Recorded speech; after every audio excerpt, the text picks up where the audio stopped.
समझदार మైడి समझदार मीन्स क्या है क्लेवर తెలివైన మైడి అని అర్థం తెలివైన మైడి మైడి మీన్స్ ఫ్రాక్ కప్ప अंडरस्टैंड एक जंगल था ఒక అడవి ఉంది उस जंगल में एक विशाल दलदली क्षेत्र था ఆ జంగల్ ఏముందంట జంగల్ అంటే ఏంటిది అడవి ఫారెస్ట్ ఆ అడవిలో ఏముందంట దల్దల్ క్షేత్ర అంటే కప్పలు నివసించే ఒక క్షేత్రం అనేది ఉంది అంటే వాటికి సంబంధించిన ఒక చిన్న కొల లాంటిది ఉన్నదన్నమాట उस दलदल में दो मेंढक रहते हैं उस दलदल में कितना मेंढक रहते थे दो मेंढक बोले तो రెండు కప్పలు ఉన్నాయి उनमें से बड़े मेंढक का नाम मौड़ी था అందులో పెద్ద మేండక్ నేమ్ ఏంటిది మౌడి ఏంటిది बिग बिग बिग कप पेरे मौड़ी मौड़ी बहुत अधिक समझदार और अनुभवी था मौड़ी చాలా అర్థం చేసుకోగల తెలివైన గలది ఇంకా అనుభవాలు ఎన్నో అనుభవాలు అనేది ఉంటుంది పెద్దవాళ్ళకి ఎన్నో అనుభవాలు ఉంటాయా మనకంటే పెద్దవాళ్ళకి ఎంతో తెలివి ఉంటుంది ఎన్నో అనుభవాలు ఉంటాయి వాళ్ళ తెలివితోటి వాళ్ళు ఎన్నో వాళ్ళకి తోచిన మాటలన్నీ మనకి చెప్పి మనల్ని కూడా కొంచెం ప్రయోజకులు చేయాలని వాళ్ళ అనుభవాలని ఇవన్నీ మనతోటి షేర్ చేసుకుంటారు అలాగే ఇందులో ఉన్న పెద్ద కప్ప కూడా చాలా తెలివి గలది ఎన్నో అనుభవాలు కలిగినది అని చెప్తున్నారు छोटे मेंढक का नाम मडू था छोटा मेंढक का नाम क्या है मडू था मडू చిన్న కప్ప పేరు మడు మడు ఇట్నా సమజ్దార్ నహీ తా మడుకి అంత తెలివి అనేది లేదన్నమాట కొంచెం మన ఇళ్ళలో కూడా ఒకరికి తెలివి ఎక్కువ ఉంటుంది ఒకరికి తెలివి తక్కువ ఉంటుంది అలాగే రెండు కప్పలు ఉన్నాయి ఆ కప్పలు ఇద్దరు ఏంటి బ్రదర్ అండ్ సిస్టర్స్ ఒక బ్రదర్కి తెలివి తక్కువ సిస్టర్కి తెలివి ఎక్కువ బ్రదర్కి కొంచెం తెలివి తక్కువ అని చెప్తున్నారు సమజ్దార్ నహీ తా అంత తొందరగా అర్థం చేసుకోలేవదు ఏది కూడా वे दोनों अपने दलदल के घर में बहुत खुश और संतुष्ट थे సో దాని యొక్క గృహంలో అవి ఎలా ఉండేవి చాలా సంతోషంగా ఉండేవి మగర్ జల్దీ హీ గర్మీ కా మౌసం ఆ గయా సో చాలా తొందరగానే ఏమైందంట వేసవి కాలం అనేది వచ్చిందంట గర్మీ కా మౌసం బోలితే క్యా హే సమ్మర్ ఎండాకాలం అనేది వచ్చిందంట గర్మీ మే దల్దల్ सूखने लगी फिर कुछ ही दिनों में दलदल पूरी तरह से सूख गई సో ఎండాకాలంలో ఏమైతుంటది కొంచెం వాటర్ లెవెల్స్ అనేవి తగ్గుతుంటాయి అవునా మన చుట్టుపక్కల ఉన్న కొలలు మనం కూడా చూస్తూ ఉంటాం ఎండిపోతూ ఉంటవి అవునా చిన్న చిన్న కాలువలు కానీ చిన్న కొలలు కానీ ఏమవుతుంది ఎండకి ఆవిరైపోతుంటాయి వాటర్ అనేవి సో అలాగే వాళ్ళు ఉండే దళదలు అంటే చిన్న కొలను ఏమైందంట ఎండకి ఎండిపోతూ ఉందన్నమాట फिर कुछ ही दिनों में दलदल पूरी तरह से सूख गई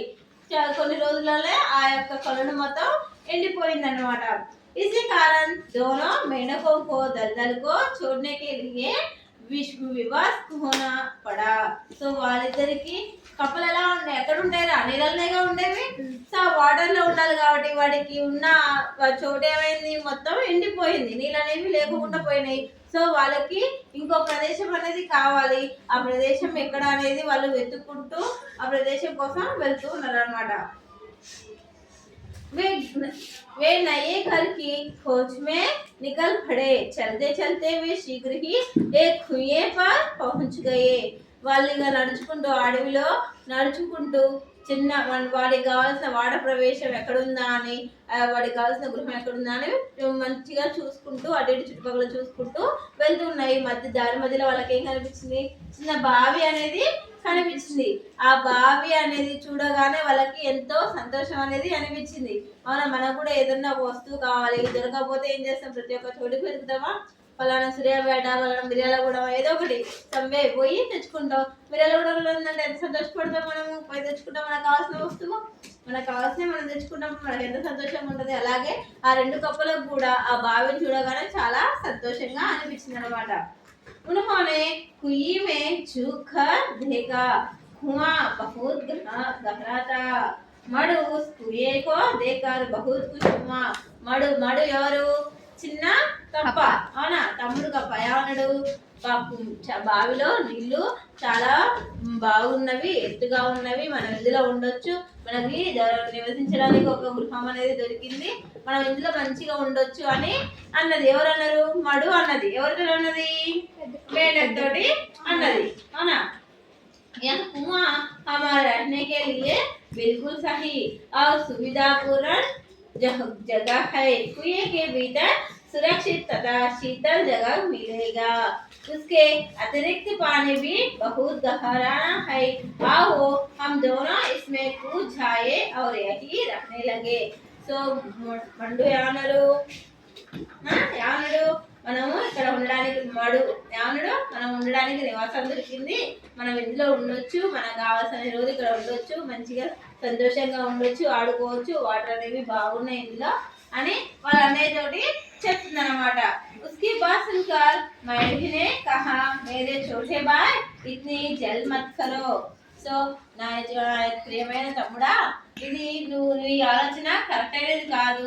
ఎందుకు అంటే ఈ బావి అనేది ఇప్పుడు మనకి ఉంటున్న దళ్ళ చిన్న కాలువ అనేది కొంచెం చిన్నగా ఉంది, పైన ఉంది అది, అవునా, పైన ఉంది కాబట్టి అది ఎండిపోకుండా మనం బయటకు వచ్చినాం. మన అదే బావి అనేది ఎంత ఉంటది, లోతుగా ఉంటది, మనమే అందులో పడితే దిగడం కష్టం, అవునా. బావిలకి దిగితే మనము మన పైకి రావడం కష్టమా లేదా. సో కప్పలు అనేవి మన పైకి రాగలుగుతాయా, లోతు నుంచి పైకి రాగలుగుతాయా, కొంచెం లోతుంటే అవి రాగలుగుతాయి. బావి అనేది చాలా లోతు ఉంటది కదా. సో ఆ మడు అనేది ఆయన అంతగా డీప్ గా ఆలోచించలేదు అనమాట.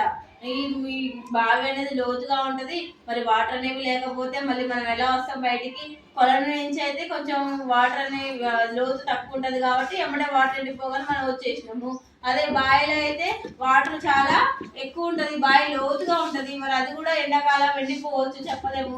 ఒకవేళ ఎండిపోతే ఆ బావి నుంచి బయటికి రావడం కష్టము అనేది అంతగా డీప్ గా ఆలోచించలేదు. ఎవరు ఆలోచించలేదు, వాడు ఆలోచించలేదు. సో ఎవరు ఆలోచించారు ఇట్లా, మైనర్ ఆలోచించింది, అవునా. వాళ్ళ బ్రదర్ పెద్ద అన్నయ్య మాత్రం ఆలోచించిండు. ఏమన్నాడు, ఇళ్ళకి మనం పోతే మళ్ళీ బయటికి రావడం కష్టము, అది ఎలా ఎండిపోయిందో ఇది కూడా అలా ఎండిపోతే మనం బయటికి రావడం కష్టము. సో ఎలా మనం మరి ఇది మనకి కరెక్ట్ అయిన నివాసము కాదు, ఇంకా వేరే ఏమైనా ఉందా అని సెర్చ్ చేయడానికి వాళ్ళు వెళ్ళారు అనమాట. हमें अपने दलदल के घर को इसलिए छोड़ना पड़ा क्योंकि वह सूखा गया था. पहले अब सोचा लो, अगर यह कुआं भी सूख गया तो हम इससे बाहर कैसे निकल पाएंगे. సో ఒకవేళ ఆలోచించు, ఇది కూడా మనం ఉన్న పొలంలాగా ఎండిపోతే మన పరిస్థితి ఏంటి, దాని నుంచైనా బయటికి రాగలుగుతామా, దిలిచి రాగలుగుతామా, రాలేము. అది లోతుకుంటుంది కానీ పైకి ఎక్కలేము, మన వల్ల సాధ్యం కాదు అది, అవునా. వాటర్ ఉంటే రావడమే అంత అన్నమాట, వాటర్ లేకపోతే రాగలుగుతాయి కప్పలు పైకి, రాలేవు. సో అవేమనుకున్నవి ఇది కరెక్ట్ అయినా ప్లేస్ కాదని డిసైడ్ అనమాట. మైడీకి బాగా సున్కర్ మడు కామేష్ హోగయ్యా. సో మైడీ చెప్పిన మాటలు ఏమైంది, మడు ఏమైంది, సైలెంట్ అయిపోయింది. సో దీన్ని బట్టి ఏమైంది, ఏదైనా పని చేయాలి అంటే మనము ఏం చేయాలి, తెలివిగా ఆలోచించాలి. ఫర్ సపోజ్ మీరు ఒకరికి అప్పిస్తారు, అప్పిచ్చి అంటే మీరంటే మీరు కాదు, మీ పేరెంట్స్, మీ గ్రాండ్ పేరెంట్స్ కానీ ఎవరికైనా అప్పిస్తారు. అప్పించినప్పుడు ఏం చేస్తారు, ఆ అప్పు ఒక కాగితం ఉంటుందా మనకి, కాగితం ఉండదా, అప్పించినప్పుడు కాగితం రాసుకుంటారు. ఆ కాగితం ఏమవుతుంది, చినిగిపోయింది అనుకో, కాగితం చినిగిపోయింది. ఈ అప్పించిన ఎవరు, మన గ్రాండ్ పేరెంట్స్, వాళ్ళు కూడా ఫర్ సమ్ టైమ్ కి రెస్ట్ ఇన్ పీస్ అయిపోయారు. అంటే రెస్ట్ ఇన్ పీస్ అంటే చనిపోయారు. మనకు ఆ కాగితము లేదు, వాళ్ళ దగ్గర నుంచి మనకు ఒక 10 లక్షలు రావాలి, ఒక 10 లక్షలు రావాలి. ఆ 10 లక్షలు ఎట్లా వస్తాయి, కాగితం ఉంటేనే కదా ప్రూఫ్. కాగితం లేకపోతే వాళ్ళు ఏమంటారు, ఇదే చందని ఏం చేస్తారు, మాకు ఇయ్యలేదు మాకు తెలియదు అని అంటారు. సో మాకు ఇయ్యలేదు మాకు తెలియదు అంటే ఏం చేయాలి, అప్పుడు మన డబ్బులు పోతున్నాయి, మన డబ్బులు మనకు కావాలి, ఎలా వస్తాయి. సో అక్కడే మనం తెలివిగా ఆలోచించాలి. ఏం చేయాలి, ఆ డబ్బుల కోసం మెయిల్ ద్వారా అతన్ని క్వశ్చన్ అడగాలి.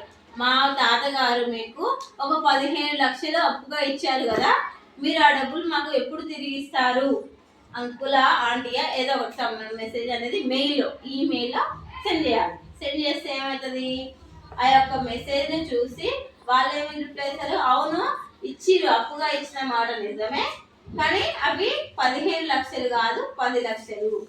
ఎన్ని, 15 లక్షలు కాదు 10 లక్షలు. సో మనకి బెనిఫిట్ ఏంటడా, కాగితం లేదు. సో కాగితం లేదు కాబట్టి అసలు ఎంత ఇచ్చినాం అనేది ఉంది మనకు తెలుసు, 10 లక్షలు ఇచ్చినాం అనే విషయం మనకు తెలుసు, అవునా. 10 లక్షలు ఇచ్చినాం అనే విషయం మనకు తెలుసు, కానీ కాగితం లేదు. సో వాళ్ళ దగ్గరికి పోవాలంటే ఒక ప్రూఫ్ ఉండాలి కదా. అదే ప్రూఫ్ కోసం మనం ఏం చేయాలి, మెయిల్ ద్వారా వాళ్ళని అడగాలి. అడిగితే ఏం చేస్తారు వాళ్ళు? కాదు 10 లక్షలు అని సమాధానం చెప్తారు. అప్పుడు మనకి అందులో వాళ్ళే చెప్పారు మన వాళ్ళంతా అప్పు తీసుకురనేది. అవునా? కాగితం లేదు కాబట్టి మనకు మెయిన్ అనేది ప్రూఫ్ ఉంది. మనం ఎక్కడికి పోయినా చదువుతుంది అప్పుడు. అవునా? ఏదైనా సరే ఏదైనా ఒక పని గురించి తెలియాలి, చేయాలి, ఒక ప్రాబ్లం సాల్వ్ చేయాలంటే ఏం చేయాలి? తెలివిగా ఆలోచించాలి. అర్థమైందా? లెసన్ బాగుందా? స్టోరీ బాగుందా? ఓకే.